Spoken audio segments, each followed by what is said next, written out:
Media फारच पुढे गेलाय. त्यांनी युतीची घोषणाच केली.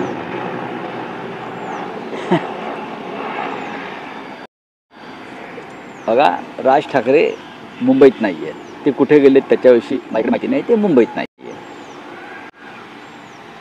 आणि नक्कीच त्यांनी एक हात पुढे केलेला आणि त्याला प्रतिसाद माननीय उद्धव ठाकरे यांनी दिला. आपण इथेच थांबायला हवं. काही दिवस जाऊ द्या.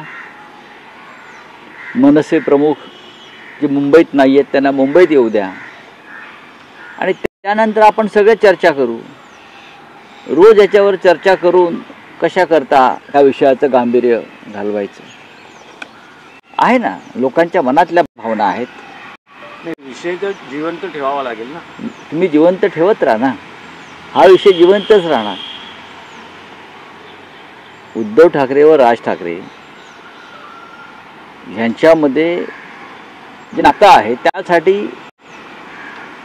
कोणी राजकीय व्यक्तीची गरज नाही. त्यांच्यामध्ये येऊन चर्चा करण्याची किंवा अन्य कोणाची गरज नाही. या दोघांचं नातं काय आहे हे मी सुद्धा अनेक वर्ष त्या प्रवाहामध्ये आहे ना, दोन्ही बाजूला. आणि मला माहिती आहे ना त्यांच्या भावना एकमेकांविषयी काय आहेत.